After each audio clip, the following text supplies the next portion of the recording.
Hey guys, I'm Jeff and this is Dan. We are making our very first podcast, and today we're going to be chatting about what makes games good or what makes games fun. So, Dan, tell me a little bit about yourself and how you got into gaming. So, been gaming for as long as I can remember, as long as I could throw dice. Started with the usuals when you're a kid, your Monopolies, your Cluedos with the family, and then you grow up. I discovered Games Workshop and all the fantastic minis, and my passion for gaming went from there. And a few years ago, when we had the big gaming renaissance, when you saw all the game designers coming out with some fabulous games, I really jumped on board, and that's round about the time when I first discovered tabletop warfare as well. Yeah, cool. So yeah. For me, I think gaming started probably around the kitchen table as kids. So, we had a very small collections of games, but one of them was chess. I think we probably had Scrabble at a guess, Monopoly, and Risk. But really, we just played anything. And I actually started life inventing games and making games with my sisters. Games have always sort of been in the family. And then when I left my small country town home to move to the Big Smoke, a whole bunch of my friends also moved at the same time. We wanted to continue to catch up on sort of a monthly basis. And so once a month we caught up at one of our friends' houses, and we would play games until late in the night. And it was probably that time of my life that I experienced like really more advanced games, much more advanced than Monopoly. And for people that haven't sort of delved into that world yet, there is a hugely broad range of games that doesn't necessarily sort of end with Monopoly. It doesn't end with chess. In fact, I think the last time I checked, there was about 60,000 board games alone that were invented in the world. And there's a lot more than that. You come from more of sort of a miniatures background? Yes, yeah, absolutely. So, still we had the classic board games, but once I did discover the miniatures, I ended up jumping head first. I got stuck in, accidentally bought a copy of White Dwarf thinking it was a comic. And then the love affair started from there really, and on and off again through high school and the rest of it. But then I started discovering things like Catan and Ticket to Ride, and again when gaming started to become a bit more in the public eye rather than just the old trope of, oh well, board games are Monopoly and Cluedo and Risk, that's what you got. But yeah, certainly one that really got me was actually Tokaido. Okay. Tokaido is still, for theming, just the simplicity of the game, really, just to this day. Even like sit down with my family all the time. I introduced that one to my daughter when she was about 7 or 8 years old, and she really, she ran away with it, and then she started beating us. We were like, right, we've got to really try even harder now to make sure we're definitely not, we can't give her a break now. We're ruthless. Yep. Ruthless. So yeah, it's definitely a family thing. Cool. For us. So. Well, I guess that leads us to a really good segue into, I guess, the main theme of the podcast today, which is what makes games fun. So we can talk about things like theme, which you've already mentioned. We can talk about mechanics. We can talk about artwork. I guess, for you, what makes games fun? For me, you've got to be able to teach the game easily. So, like, board gaming for a lot of people is still, how do we play this game? What do we do? You just, to be able to introduce a game quite simply, if it takes a couple of minutes and then you can just learn by doing it, absolutely spot on. I've found that I get the most enjoyment out of being able to pick up a game real fast and play it with friends within 10, 15 minutes, and we're already playing. One thing when we sat down with Air, Land and Sea, we were playing within 5 minutes, I think it was, and we, probably could have played there all night. Yeah. Just having a good time with it. So, and neither of us had played it before, so that element of this is really enjoyable.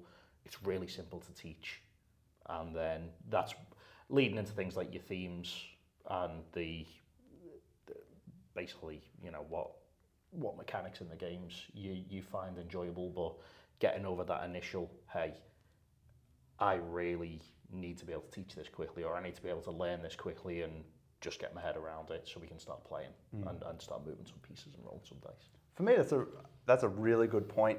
I come from a space where there's a lot of people that will be completely turned off if they can't figure out the rules within about a 2 to 5 minute span of time. Yeah. And having someone that is a champion of the game, that probably knows the game well and also knows how to teach it extremely fast is such a valuable resource for getting a game to the table and then for helping to share that game with other people. So yeah, completely agree about that.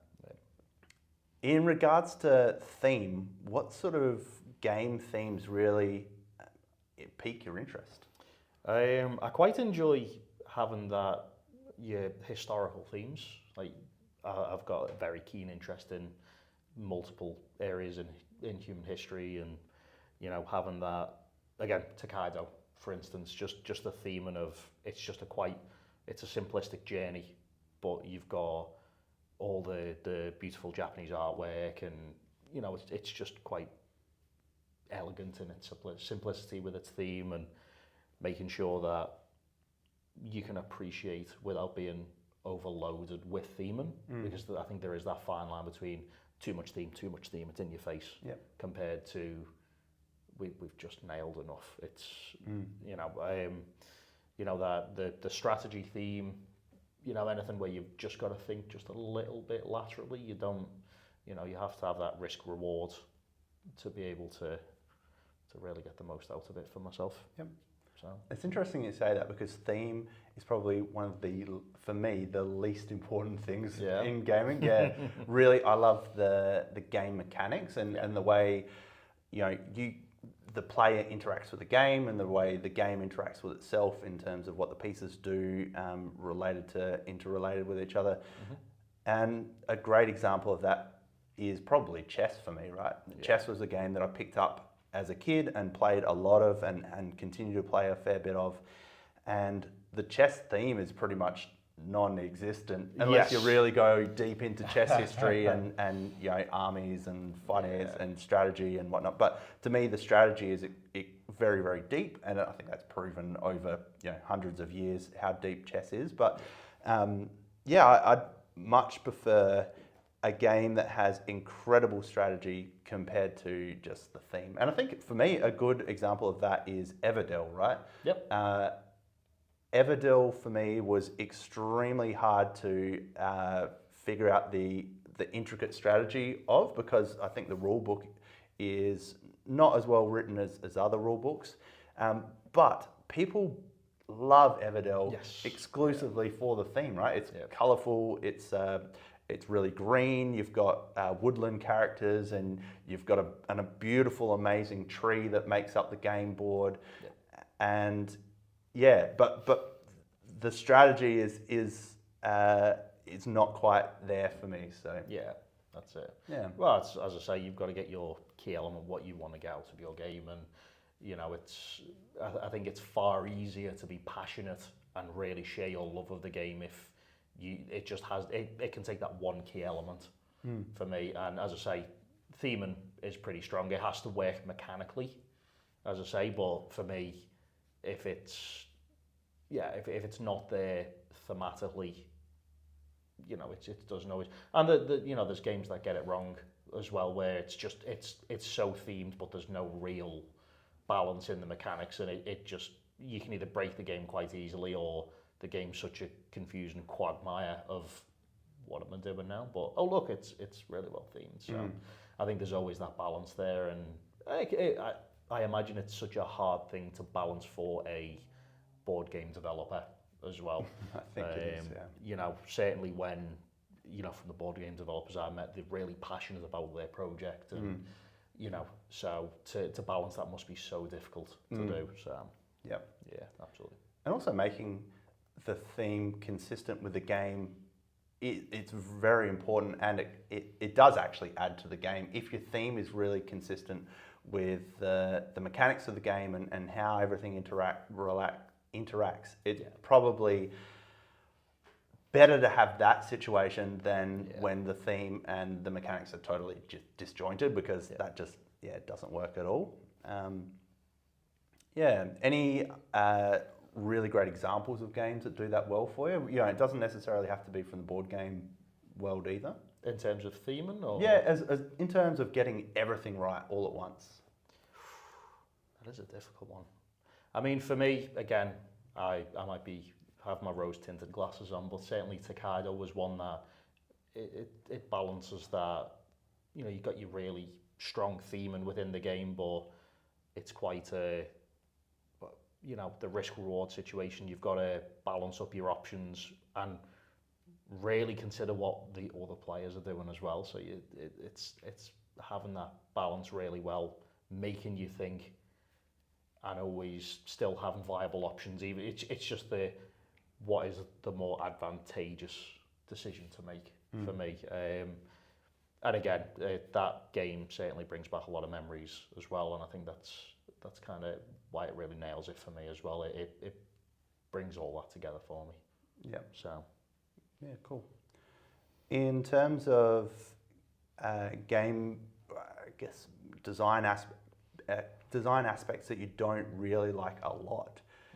Can you think of anything that sort of doesn't really resonate with you? Design aspects, off the top of my head, not really. Not really. I'm not too fond of the games that rely too heavily on an IP to carry it through and hide bad mechanics. We all can name at least one. Yeah. We can all name at least one, but for me, when something's got to rely too heavily on IP without putting too much thought into the game itself, it becomes quite visible when you play the game. You realise pretty quickly that it's just a mishmash of it's not sure of itself, but it's themed. So yeah. For me, I think games that rely too much on luck and die rolls and a lot of tabletop games which are the realm that you come from, a lot of tabletop war type games I think rely way too heavily on the die roll. And some people love that, right? Yeah. Some people love the variability and but for me it's just too much. I think certainly for miniatures games as well, it depends on the game itself. If it relies heavily on your dice rolls, it can really be like, I can just break the game quite easily. How do I reduce my dice rolls to only roll on 2s all the time? But certainly for things like Black Powder, Napoleonic, it's sort of horse and bayonet type Napoleonic era.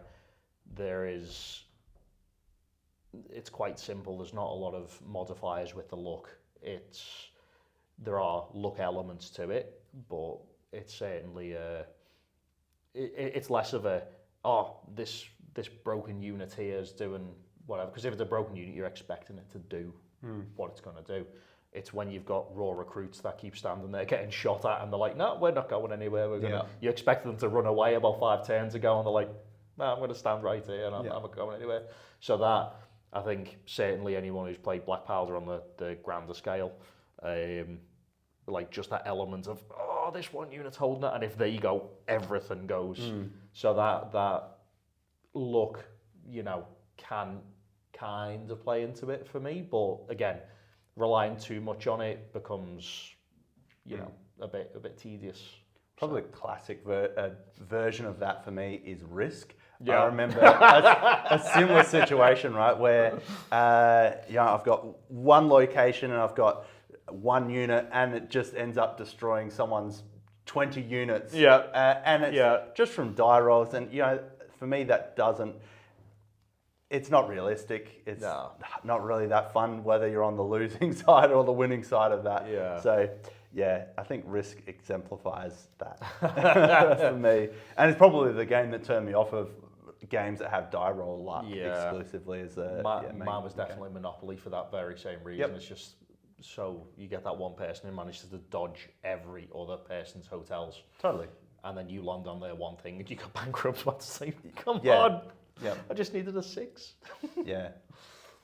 Yeah, Monopoly's definitely one of those. And there's probably a good reason why people are moving further away from those games. Yeah. Catan is a good example of, you know, an early adopter of where there is a fair bit of luck, but you mitigate that luck over a long enough period that it probably balances out Absolutely. as much as it possibly can. Yes. And the fact that, you know, you're effectively having a turn when other people are rolling their die as well and collecting you know, resources from that. I think that certainly that element of there's something to do on every turn rather than just, oh, it's your turn, pay attention, now switch off. That element certainly in Catan. Also things like Machikoro, definitely. Which again, you can tell the mean people from the people who are having a good game because everyone who's picking up the steal coins from your opponents and anytime you get a chance, it's steal. So you know, the Machikoro for me is another one that really, you know, it's still engaging you on your off turns, essentially. So I think that's an important thing to do, is keep everyone in the game rather than, it's okay, I'm going to take a 20-minute turn, everyone can just switch off and then I'll do my own thing. But keeping everyone interacting, really. The trading system in Catan, you know, obviously no one likes to trade later in the game. It's like, no, these are my bricks. These are all my bricks. But again, there's still that element there, and you know, I quite enjoy that. Yep. So. How do you feel about bluffing games? Things like Sheriff of Nottingham and that sort of thing. Have you played much? I've played some Sheriff of Nottingham. A few of the bluffing games, Liar's Dice as well. So there's a few I've played here and there, but I enjoy challenging myself to see if I can bluff people. That's what I get out of it. Cockroach poker. Oh yeah, yep. I love cockroach poker. It's just such a simple game, really cool design where it's like a bit grimy and gross with the bugs on, but just challenging someone. Like I can, you know me, I can do deadpan quite well. Yeah. So when I say something, I can just switch it and people think I'm being serious. It's like I like to push that as far as I can go, and it's like, does this work? Does this work? And then, you know, the times it works, you're like, yes, I got you that time.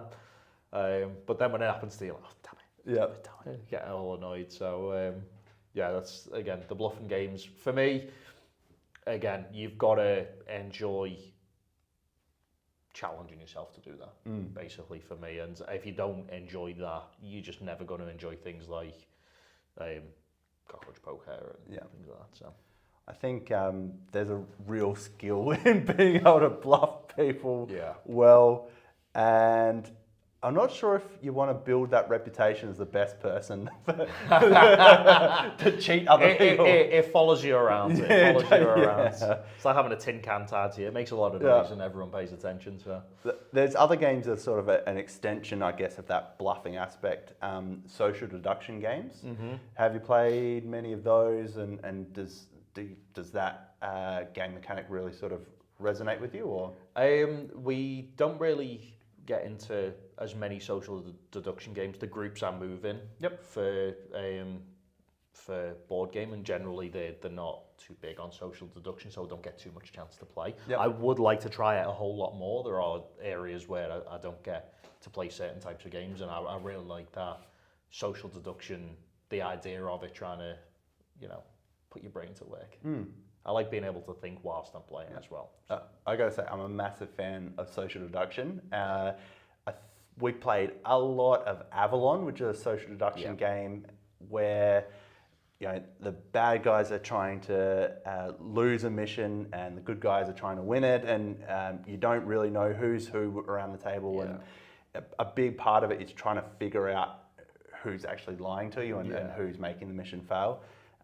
Secret Hitler's also very, very good for the game mechanic for those are very similar. But a game that I've played recently that I now own and I thoroughly recommend is Blood on the Clock Tower, which is the biggest box of social deduction you can ever get, I think. It's gaining a lot of steam, certainly everyone who I'm speaking to is like, Blood on the Clock Tower, and they're seeing it more. It's getting more of the public's attention, so it's really good that it's been able to take off, because I think things like Blood on the Clock Tower, they can always be a bit difficult to get going because you need a group. You always need a group of similarly minded people to be able to get those social deduction games going at a bigger scale. So it's good to see it getting its chance. Totally, yeah. And Blood on the Clock Tower is a great example of that, where you need at least 7 people, I think, to really get a good game. Yeah. And I've played, I think our biggest group was about 16 people. Ooh. So it's a wide range once you get to that 7, but any less than 7, you just can't play the game. It's just, you just can't play it. So I don't think I know 7 people, to be honest. How do you feel about role-playing games, things like Dungeons and Dragons and that sort of thing? It's something, as a child, it was very hard to get into. Like my local area, we did have a few comic book shops back in Liverpool. We had Worlds Apart and Forbidden Planet, for anyone who knows them shops out there. But like, so they would dabble in it, but because it didn't have that public like perception of, hey, this is for everyone, and you know, it was seen as a bit more of a, not underground, but you know, it wasn't as in the mainstream, shall we say. So it was more difficult to get in, and like trying to find DMs was always difficult. But because I'm now in a different gaming groups, I've been able to start playing more role-playing games. My current favourite is Warhammer Fantasy Roleplay. You just don't start as you don't just start as like a hero. You just Steve the sewer cleaner. Yeah. And it's like you decide to go adventure. It's like your rolls are going to be frustrating. You're on your D100 percentile, but when you finally start getting your skills up and you're like, yes, I'm doing things, but there's always that chance that you're going to spontaneously combust. Your character's just going to go bye-bye. But I love what role-playing games do for people. Like they just give so much to people, and there's that many out there now that you can find a theme and a game system you like. You know, obviously the most accessible is Dungeons and Dragons, and it's everywhere now. Yeah. You know, so it's so good people can come and interact. I mean, I've played a few games with my wife and daughter, and they're not normally role players, but they must have been probably about half an hour into the session. They just straight in. Yeah. Like, they're 2 completely different people. I'm like, who are you? Where's my wife and daughter? Who are you? But I'd certainly been able to interact in that world as well. Certainly, definitely appeals. Like this year for me is going to be a big role play, and I've got a big focus on getting more role playing done. More gaming in general. We always want more gaming, but certainly more role playing. Trying to step up and dip my toe into like Game Master and Dungeon Master, things like that. Yep. But I absolutely love RPGs. Absolutely love them. Yep. Oh, that's great. I never really played any as a kid and didn't have anything to do with them until probably 4 years ago, I'd say, when I played my first one. Yeah. I played one recently with one of our mutual friends, Sam, who was DM for Call of Cthulhu, and I really, really enjoyed that. But that's probably the only one that I've actually had a great time playing. So maybe it's just not me. We'll grab you for some Warhammer Fantasy Roleplay. We'll see if you survive. You'll enjoy it. You'll enjoy it. So, no, definitely. As I say, it's not always for everyone, but I think with role-playing particularly, theming is everything. Like, you've got to really love your theming to, you know, Dungeons and Dragons, you've got a wide scope, but you've got other games that are very specific. You know, you got the Alien role-playing game from Free League, absolutely fantastic game, but if you don't like sci-fi and the xenomorph thing and the Alien movies, you're probably not going to feel as engrossed. You're not going to jump head first, basically. Yep. But yeah, we'll get you along to some of our games. Was there anything else you wanted to talk about, Dan? No, I think we've covered some pretty good ground today. Great, fantastic. Thanks so much for tuning in and watching our very first podcast, guys. I'm Jeff. I'm Dan. We will catch you in the next one. Thank you.